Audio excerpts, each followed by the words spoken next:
guess we'll get started. They asked me to introduce, I knew her as Dorothy. I knew her in California, and we lived in the same town. And wonderful lady. Started thinking about speakers, and she kind of came across my mind, and I found her on Facebook. And since I had seen her, it's been years, she'd written some books and had moved. She's got a history of doing stand-up comedy. She's done acting. She's done so many different things. I think you grew up on the East Coast? I did. And then slowly through different sequences of moves made it to the West Coast, and now she's in Arizona. So she graciously accepted to come talk with us today. Don't be afraid to laugh. She's a funny gal, and we had a nice long chat last night catching up, and it's been great to see her. So hope you give her a warm welcome. And she goes by D.M. Nadeau.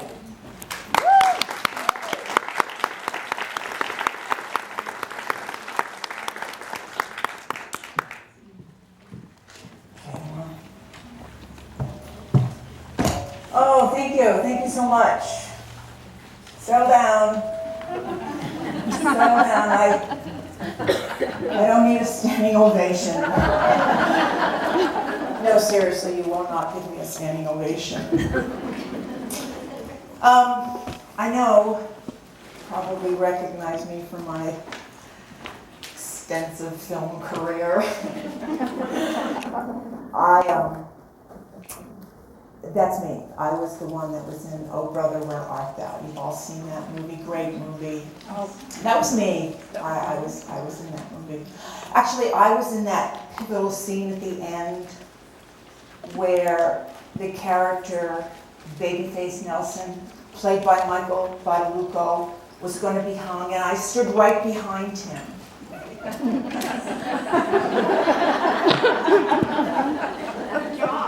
I did. I stood right behind him. Thank you so much. And I had the line. You know how there's these moments in film history? They have legendary lines like E.T. phone homes, and we're going to need a bigger boat, and I'll have what she's having. You know, those legendary lines. Well, my line was, and I know you'll recognize it, was, kill him. That was my line.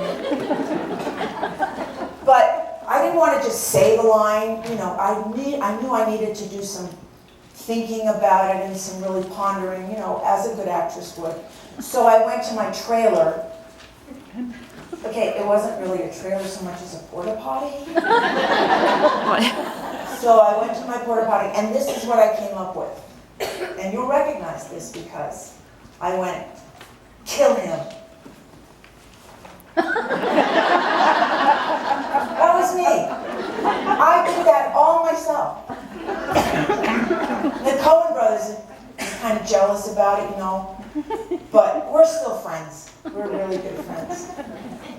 Okay, they don't call me, and they don't text me, and they don't know my name, but we're really, really close. And I think they never hired me again because they were a little jealous about what I had done, you know, when I stood there and went, kill him. Kill him. Kill him.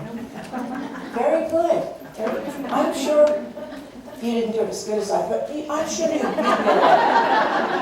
I said, kill him. And I was standing behind Michael Badalucco. Actually, I was like right behind him, so you couldn't see me. And they cut the line, so you couldn't hear me. But the important thing to remember here is I was in the movie, and you were not. That's really the important thing to remember. But I'm going to tell you two other stories. Because you're probably wondering, what does this have to do with stress? Because my talk is about stress. Really not that much, except it's just a funny story, so it's a good introduction. But I'm going to tell you two other situations where I did have a stressful situation auditioning. Auditioning is like the worst thing in the whole world you can do. For me, it was. The first one was, This is my first really big audition. I was playing a mom who had to talk to this man about how my son had been abused. It was very, very tearjerker kind of thing. And I had prepared for it, and usually you go into an audition, and there's usually 2 or maybe 3 people in the room. Usually there's somebody behind the camera, and that's either the director or the casting director, the director over there, and maybe once in a while there's a producer. So I'm in this room, and there's the director behind the camera, and I think what probably was the producer, or maybe the casting director. And I had to sit down at this table, and the casting, or the director was sitting at the table, I think the casting director had the camera on, and he wanted me to talk to him like he was the other person I was talking to. So I gave him my lines, I did a great job, I was crying, I was really into it, it was so good. And he was moved, everybody in the room was moved, said good job, and I stood up, my zipper broke and my pants fell down. I didn't get the job. I'm probably the only person in Hollywood who auditioned for a part who didn't get the job because her pants fell down. The second one I want to tell you about, and this was pretty stressful, it was a comedy. It was a really funny comedy, and and this was a producer that you all know. If I said his name, you all know, but I'm not going to say his name because I don't want to tell you his name. Anyway, so I went into the room, and it was a comedy, and it was really funny, and I had to play this woman who was kind of crazy. I don't know where they got that idea. I had to play this woman who was crazy, and she was kind of a hermit. She stayed in her trailer all the time, and she spoke to the television, and she spoke to the television, the television was her best friend. And she would tell the television how they would go back and forth, and she would talk to the television about how aliens from outer space were going to come and take her away. It was a comedy, actually. So I was really nervous, and I'm going to tell you some of the things that Dr. Jacobson talked about. That was his name, Dr. Jacobson, right? Some of the things he talked about we're going to cover, because I'm going to talk to you about stress and how to get rid of stress. Actually, I'm going to talk to you about stress, because we all know about it, like how to get stress, how to keep stress, and how to spread it around to people in your family. That part we already know. I'm going to do something else. So I was really nervous, and when you talk about how when you're nervous, what you really have to do is you really have to anchor yourself someplace. And a lot of the things I learned as an actress, we can apply here as just regular folk. So I was really nervous because I walked in and I could see him from the corner of my eye. He's just so recognizable. It was really, really scary. So the guy's behind the camera, and I start doing my thing, and I'm really nervous, and I knew I had to find an anchor. So there was one of those de-staplers on the desk, you know, those little Pac-Man kind of de-stapler things. So I picked it up and I started talking to it, like the three of us, me, the de-stapler, and the television were having a conversation. The guy behind the camera loved it. He's laughing, the camera's shaking, he's having a really good time, and I put it down, and I nailed it. It was so good. And I stand up, and the director says, well, we'll see you at the callback, which is a really good sign. I said, thank you so much. And as I'm walking out the door, the producer said, no, you won't. Oh. Yeah, I know. That's why I'm not in Hollywood anymore. It was a little too nerve-wracking. But anyway, It really is, and you don't make any money on it. One of the things that's more stressful than auditioning is just everyday life. You know, the things that we have to face in life that can be stressful, like having a chronic pain, or dealing with a relative, or a job, or just the aging process. This is my theory. This is the gospel according to Dorothy Nadeau, or D.N. Nadeau. My theory is that when we're stressed, what happens to us is our brain separates from our body. Now, I'll give you an example. You're driving down the street, and you're going to the store. You've been there 1,000 times. You get to the store, and you can't remember driving there. Do you ever do that? Your brain just separated from your body. That's stress. There's something going on there, and you're thinking about something else when you should be focused on driving. Okay? So what we're going to do today is I'm going to talk a little bit about that, and then we're going to do some exercises afterwards. One of the things that Dr. Jacobson talked about was being present, being in the moment. I used to play competitive tennis, and my Bible for competitive tennis was a book called Tennis: The Inner Game.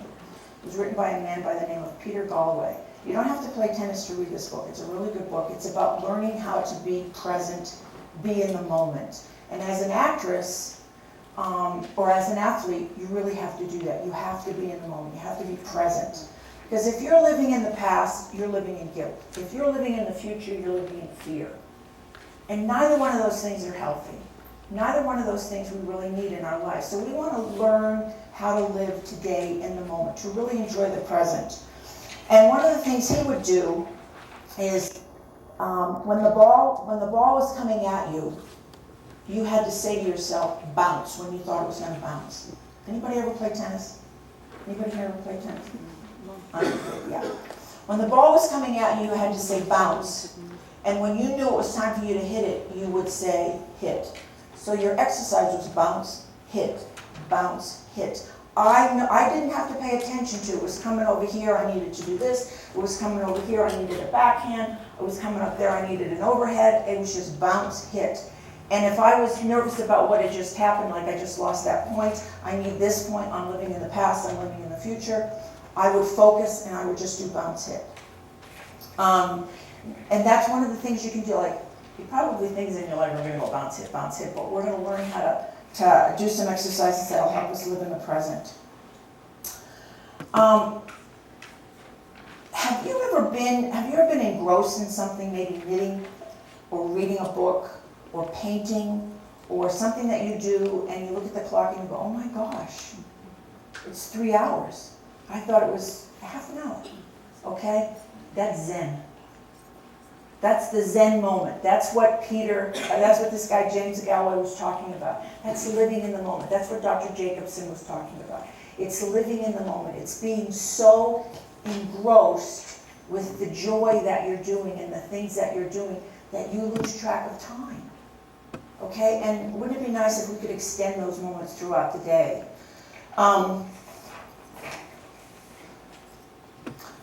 Before we go into the exercises, I want to talk about relationships.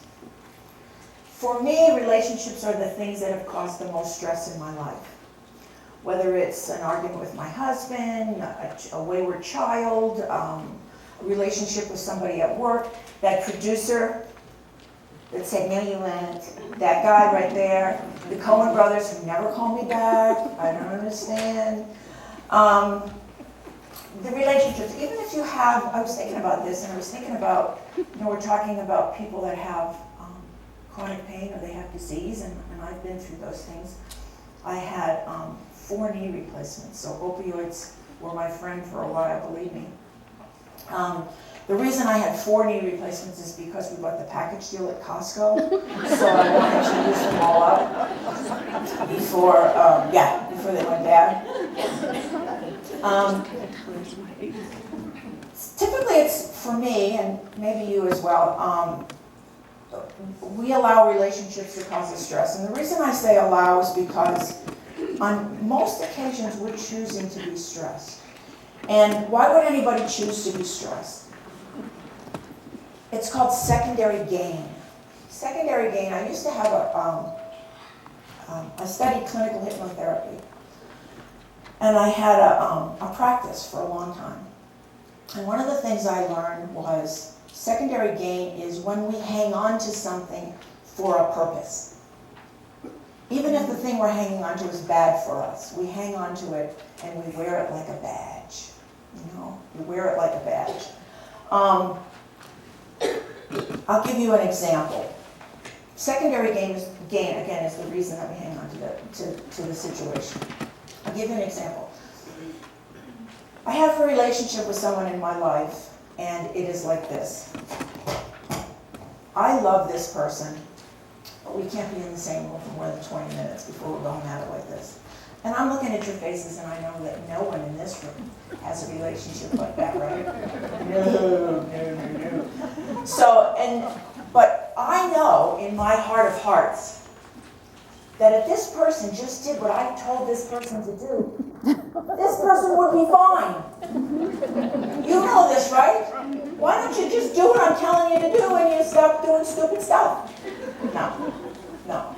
So why do I continue to tell this person, this grown person, what this person should do? And I don't even want to give you a gender because it's being taped and this person is probably going to see this and know exactly what I'm talking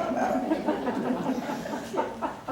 So why do I insist on telling this person what to do and we're going to do this? Because my secondary gain is, if I continue to do that, this person will be safe.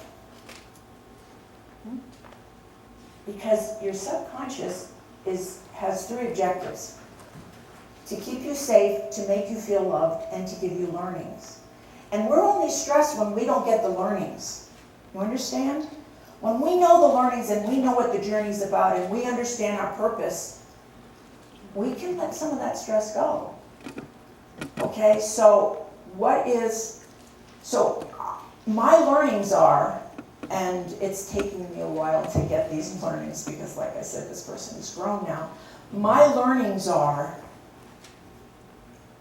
you can only keep, Deanne, you can only keep your side of the street clean. You can't keep his side of the street. This person's crap. You can only keep your side of the street clean. You can't keep this person's side of the street clean. And I have to remember that. And the more I remember that, the easier it is for me to deal with this person. It's a girl.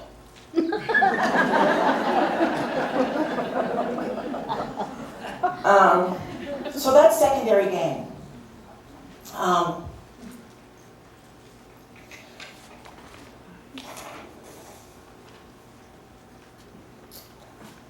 How many of you have that voice in your head that tells you you're a bad person, you're not doing really good? You know, that chatter, that committee that gets together and tells you all the things in life that could go wrong, and you're probably to blame for all of those things. Here's a quick release for that.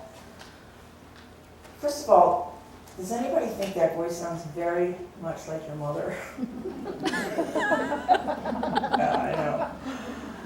I think that person that I go like this with, yeah, he or she may have that situation. Just saying. When you get that voice in your head, you can do a couple of things. You can talk back to it. You know, that's not really true, and that's not logical, and blah, blah, blah, blah, blah. Or, this is a really quick fix. Make that person sound like Donald Duck. It works. If that person sounds like Donald Duck, no matter what they say to you, it takes all the sting out. So if you practice, you know how Donald Duck, I can't do that Donald Duck thing. But if you make that person sound like Donald Duck, it takes all the sting out. It just, if Donald Duck is telling you, you know, or Daffy Duck is telling you that you're not a good person and that you should be doing this, it takes the sting out, right? That's called a dual lateral list, by the way, and you can all do that if you want to talk back to it with a dual lateral list. Dual lateral list is when your tongue goes under and the air goes out on both sides. Try that. Go ahead. Put your tongue under and say, I don't want you to lose your teeth or anything. Put your tongue under and both comes out both sides and say something like, 6,666 chicken salad sandwiches with extra mayonnaise. It's just no fun. Okay, it really takes all the sting out.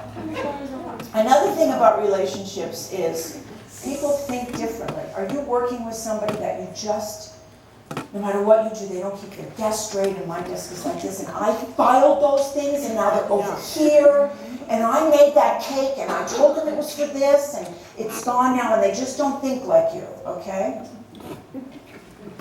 There's inductive reasoning and deductive reasoning. There's the right brain and the left brain. Inductive reasoning, and I always get these mixed up, so you have to look it up. But one of the reasonings is you see the big picture, and then all the details fall into place. The other reasoning is you're a person that needs the details, and then you get the big picture, okay? It's typically right brain, left brain. The other thing about right brain and left brain is, and this is the Bible according to me, I've noticed that a lot of left-brain people are really good with things and stuff, whereas right-brain people are better with people. Okay, so do you know, is there somebody in your life who, the two of you walk into a room and you say, oh, this is a great room, the space, the air, the everything, and that person goes, why did they get those lights? Why did they do them like that? And you never even noticed that, right? Yeah, a lot of us are married to those people. So, left brain, right brain. I think that we marry the people we need. That's just the things that I learned as when I was doing clinical hypnotherapy. The things that I learned when my clients would come in. I've been married 4 times, and I just have the worst luck with men. Really? Really? Did you, you marry somebody that makes you feel safe, that makes you feel loved, but you didn't get the learnings. Because if you had gotten those learnings, if you knew why you were doing what your secondary game was, seeking out these, these guys that are emotionally detached or whatever it is, you wouldn't be doing that over and over and over again. Let me tell you about my relationship with my husband. We've been married for 45 years. Bless his heart. I have 2 words to say for my husband. Electrical engineer. I married an engineer. He majored in engineering. I majored in theater. What could go wrong? What could go wrong? We have conversations like, my husband's obviously the detail person and I'm the big picture person. The first 10 years of our married life wasn't pretty. Trust me, it wasn't pretty. But this is what happened. We have conversations in our marriage like this. My husband will come in and he'll say, the bug guy was supposed to come yesterday. I left the check under the mat like I said I was going to do. I left the check under the mat and he didn't come. He did the same thing last week. So I thought for sure. Remember he called and I said, and we're leaving the check under the mat. And so I take the check out and I mail it in. So then he comes today. You know when he came today? And, well, I think you were out. You were out, but he came today, and he wanted his check. And I said, I don't have the check. I mailed it in, and I told you that. So I told him he's got to go into Phoenix and pick up the check himself. So what do you think? And I said, we have a bug guy? I have these conversations all the time. Big picture, details. So, when I was studying for clinical hypnotherapy, I had to take this test. It was, are you right brain or are you left brain? And I was like, over here, right brain. I was like, way over here. And my husband took this, let me take it, and he was like, way over here. And he looked at it and he said, this is terrible. We don't think alike at all. And I thought, this is great. Because I don't want you to do all the things that I do, and I don't want to do the things that you do well. And there was this paradigm shift in our relationship. Well, that plus we gave up drinking, which really helped a lot. There was this paradigm shift in our relationship where we really started to appreciate the differences in our relationship. And I saw this documentary about these women CEOs. And the one that I remember most was this woman. I can't remember the name of the company. It was a very successful company, and they seemed really happy. The people that worked for her and everything seemed really happy. And her secret to it was, she did the hiring on the upper levels. She did all the hiring on the upper levels. And she said, I always hire people that think differently than me. And when asked why, she said, because I already got me. I already know what I can do. I want to know what other people can do. Ultimately, she made the last decision in big, she was the last answer in big decisions, but wasn't that a great way of looking at it? And she was so successful because she respected the differences. I have to respect the difference in this person in my life where we go like this. I have to respect the differences in my husband when he's telling me 20 minutes on the bug guy, and all I want to do is shoot myself because I don't want to hear any more about this freaking bug guy, right? And on the other hand, when I'm looking for my papers and I can't find my other shoe and I don't know where the keys are and stuff, my husband knows where they are because he's a thing man. So you might ask yourself, what do you bring to this relationship with this fabulous husband that you have and picks up after you? I'm not really sure after 45 years. I keep thinking someday he's going to wake up and say, what was I thinking? But apparently, love is blind, I guess. I don't know. But, you know, I'm not. If we ever have to plan something, a social event or something like that, that's me. Or we paint the wall. I know what color I'm painting the wall. Real important stuff like that. So we've learned to work as a unit. They say that there's a quote I thought that I really like. If you find a flaw in someone else, you found it in yourself, otherwise you would not have recognized it. That stings a little bit. Of course, you know, if you meet somebody that's in Al-Qaeda, chances are they've got a flaw that you don't have. Although there have been times I wanted to throw a rock at somebody, so, you know, it could be. Some of the things you need to watch for. Okay, you know when you have an argument with somebody, not that anybody in this room ever argues with anybody, but you know when you have an argument with somebody and you talk to a third party and you want to recruit them for your team, you know? And you're telling them about your argument. And you say things like, and you got to be aware of this, you say things like, and then he said, "Nyeh, nyeh, nyeh, nyeh, nyeh, nyeh, nyeh, nyeh." And I said, right? They always have this horror, yeah, you're laughing because you recognize this person. And so, because you want to recruit them. See, that's secondary gain. That's your investment in this. So be kind of aware of that. Be aware of the differences. The other thing is the second person to yell starts the argument. Wow, I wish I could remember that with that person. The second person to yell starts the argument. It's so hard not to yell when the other person is driving you crazy, right? There's no argument if only one person is yelling. Okay, maybe if they're taking a lot of those pills that the guy was talking about before me, maybe then they're yelling and, you know. But by and large, if only one of you is yelling, there is no argument. So the second person to yell starts the argument. When you apologize with no expectations. No expectations. You're keeping your side of the street clean. So if you're going to apologize and get rid of some of that stress that you're carrying around because you know you owe somebody an apology or you just want to stop the tension in the situation, and you apologize like, I'm really sorry I hurt your feelings. But when you said that stuff about me, it really bothered me. That's not an apology. You're just continuing the argument in a nice voice, right? An apology is, I'm sorry for anything that I did to hurt you. I'm sorry for my part of it. Boom, it's over with. If you go into that apology with the expectations that they're going to say, it's okay, I'm really sorry too, and they're going to hug and be best friends, it might not happen. So when you apologize, you have to apologize without expectations. You understand the difference? When you put the but in there, when you put your butt in there, I'm really sorry, but you might be rubbing their face in it. So think about that. There might be some secondary gain in that. One of the ways you can, I had a situation, well, I won't tell you that, different situation. One of the ways you can clean up your side of the street in a relationship that you need to have, whether it's at work or in a family or a neighbor or whatever it is, you know, and we all have those situations. And they've really done something that was wrong.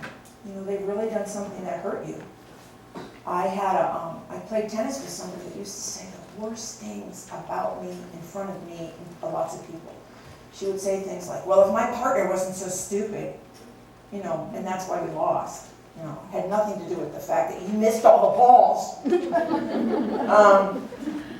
So I knew we had to be partners to the end of the season, and I knew I had to learn somehow to get along with this woman. So I went up to her. My friend taught me this. When you, I feel, because I want you to. So you take all the blame away from her, and you just tell them about you. So the situation was, I said to her, you're going to be my tennis partner. You're way cuter than she was. When you say those things about me in front of people, it hurts my feelings because I don't feel like I'm as good a tennis player as the other women. I want you to tell me in private if you need something to tell me. I didn't blame you for anything, did I? This was on me. But I got it off my chest. She was the nicest person after that. She was a little aback, like, but then after that she was so, and we did much better. So when I feel, I want you to, because. I never said, when you make me feel, because we're in charge of our own feelings, correct? Okay, so that's another thing you can do. One of the things, I grew up in a family that was interesting. It was very interesting. If we were going to have like a family night, we would have to hide all the sharp instruments and then we can proceed. Okay? My mother was married 6 times. Everybody has a hobby. So I grew up in a very, and no wonder I went into the theater, you know?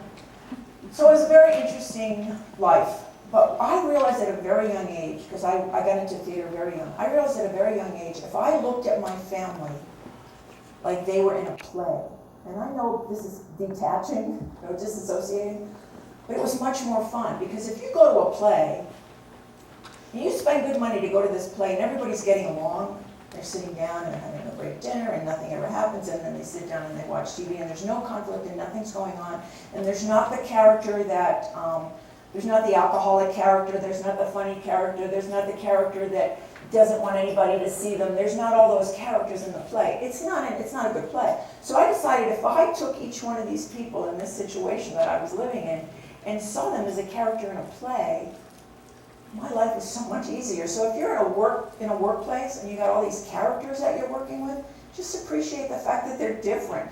Just appreciate the fact that if you were going to pay good money and everything went well, you wouldn't like it. So you get to see this play for free. You get to see how this unfolds, right? To remember and appreciate the differences. How much time have I got, Anya? 11 minutes. Okay, real quick. There's a couple of exercises I want you to do. The first exercise, it's called stacking anchors. And anchors is what you do when you,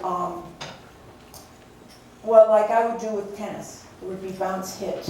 Or one of the things I used to do was I'd smell the tennis ball. I can smell it right now. I can smell that tennis ball. It calms me right down. When you're driving along and you realize you're not focusing on driving, that you're thinking about the argument you had or what you have to do with your son, you have to go pick this one up in soccer, or I don't have enough money to pay for that thing, or I'm late for work, or whatever, and you know you have to drive. Your anchor can be just the feeling of your hands on the steering wheel. Make sure you feel your bottom on the seat. Make sure you feel your foot on the pedal. Make sure you feel your feet inside your shoes. And then it brings our body and our brain back together again. This is what we talked about from the beginning.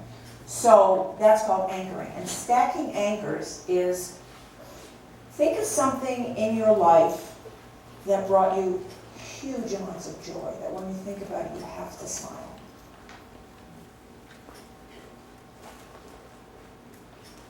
I know, it's nice. So when you think about that, and it peaks, stack that anchor. And this is what you can touch your ear, you can do this, something that's not noticeable. So if you're in a tricky situation, am I skipping here? If you're in a tricky situation, you have these anchors you can call on. And what you don't want to do past joys. What you want to do is joys that are in the future. Like, let's say you leave here and there's this gorgeous sunset, and you look at the sunset, and when it's peaked, when that feeling is peaked, stack it. And I used to do it here. When I stacked it, and I can still feel that right now. I did it with these 2 fingers, and not for any reason except it was kind of a joke. And it was like, oh, that kind of thing. So for me, it was like a little bit of a joke, but it really did work. Like my grandchild's laughing and running to me and saying, Grandma, a sunset, a beautiful flower. When that feeling peaks, I stack it, and I have a word that triggers it. And the word for me is perfect. So when I do that, I've got, I'm in Irvine, I'm walking around the lake, It's a gorgeous day, and I feel great, and it's perfect. I saw my first grandbaby for the first time, and it's perfect. So if you remember to do that, and that feeling of joy peaks, anchor it in. However you want to do it, you might want to do your ear, or whatever. So when you're in a situation, you can call on that. That's called stacking anchors.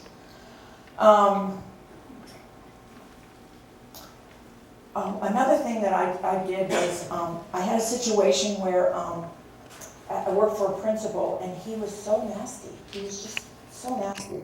And whenever I needed anything from him, I'd have to go in his office, and he'd be sitting on his chair, and he had one of these big, I used to call it his throne, he had this big chair with these things like this. And I had to go ask him for something, and I was really nervous. I'm going to make this fast. I was really nervous. I had kind of a stomachache. And the day before, somebody in church had said to me, or said to the class, try looking through your higher power's eyes. Try looking through your Creator's eyes at this person. So I said a quick little prayer before I went into the office, and he wasn't sitting in his chair. He was always sitting in his chair when we had a meeting with him, but he wasn't sitting with his chair, and the secretary said, "We'll go in." So he's sitting across the desk from the throne, and he came in, and his hands were shaking. And he sat down and he put his like this, and then he was okay. And I thought, oh, he's just a scared little boy. I realized that's what he was, you know. I appreciated that in him, and he didn't scare me anymore, because we've all got our own stuff, and his anchor was his chair. And I realized, oh, I can deal with this little boy. I can deal with this little kid. So if you look at people through, you know, your Creator's eyes.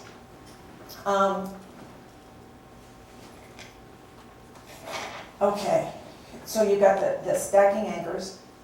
Visualization. Oh, this really works good. This is what you do. Let's say you've got something to do the next day. Let's say you are you're really behind a bunch of stuff, and your mind is racing, and you can't sleep. Choose 2 or 3 doable things that you can do the next day, instead of putting them off and you're going to feel lousy at the end of the next day, right? So choose 2 or 3 things that you can do, and when you're laying in bed and your mind is racing, envision yourself doing those, every detail. Maybe it's cleaning out a closet. You're going to take the shoes down. You're going to envision every single detail and do all those 3 goals together, okay? And just envision them. I promise you, if you do that the next day, you will find yourself automatically going in and cleaning out the closet, or automatically doing what it is you wanted to do. As an actress or as an athlete, I would practice my lines. I would envision them perfectly. I'd practice my blocking, like on the stage. I'd practice hitting that ball. I'd practice, you know, whatever. And it has this exact same effect as if you really are physically doing it. So, visualization. Brian Boitano was a great ice skater, I think back in the 80s, and he won the gold medal in the Olympics. And he, just a brilliant ice skater, and he did this thing called the Boitano, where he put his arm up and he'd do a triple. And it's like physically impossible not to use your arms to do a triple. But he would just put one arm up and do this triple. And he perfected it through visualization. And he said he envisioned himself winning the gold medal every day for 9 years. And at the end of 9 years, he won the gold medal. And when he got up on the stage, he said, when he got up and they put the gold medal around him, he said that he didn't know if he was dreaming or if it was real. Because even the people in the audience were wearing the same clothes that he had envisioned. That's how powerful visualization is. That's what athletes do. Watch athletes. They all have their own little quirks. They either touch something, or they bounce the ball several times, or baseball players tap their foot so many times. Those are their anchors. That's what they're doing. They're anchoring so they can be in the present moment. Okay, I want you to do this quick exercise. Okay, this is called begin end. And this is an exercise we did in acting. And what this helps you to do is just come into the present. You're going to take a simple thing like pouring a glass of water. Here's the picture, here's the water. You go like this.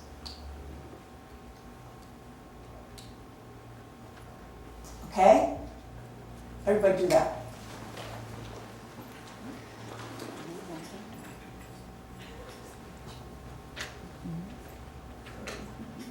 That was really awful.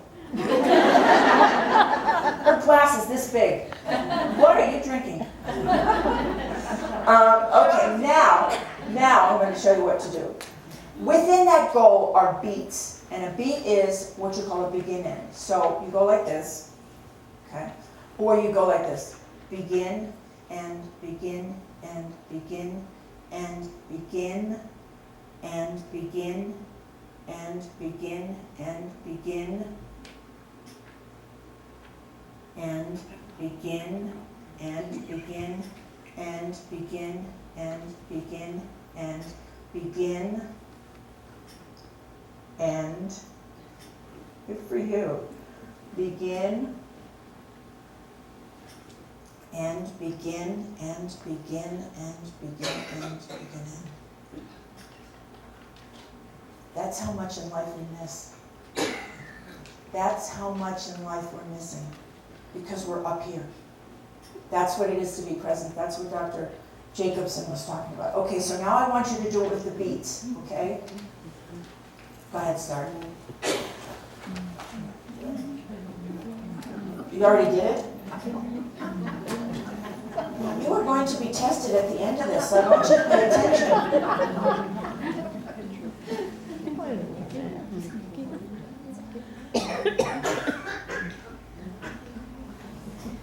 What do you think? Now do it again for the third time. This lady right here. Okay, now do it again for the third time.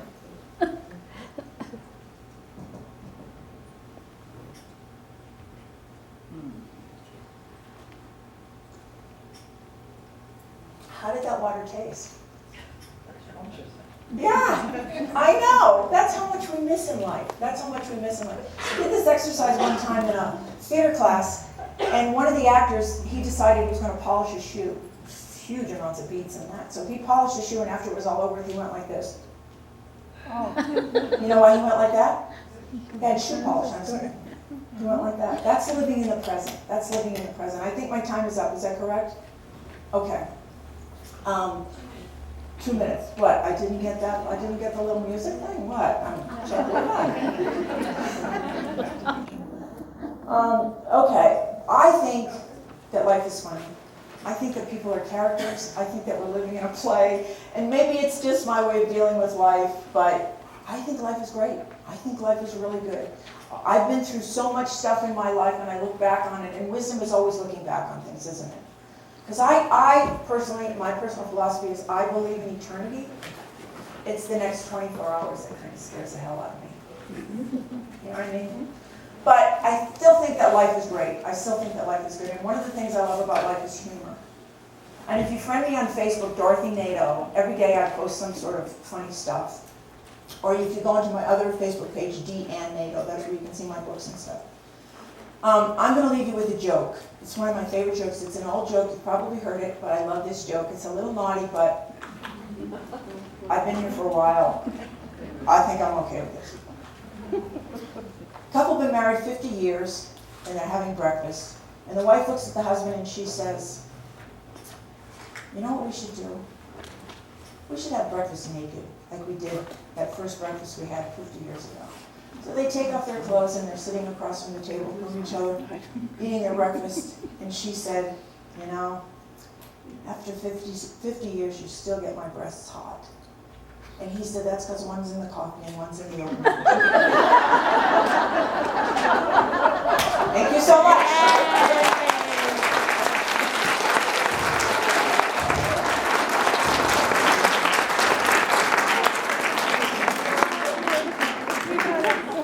Quickly pass your tickets this way.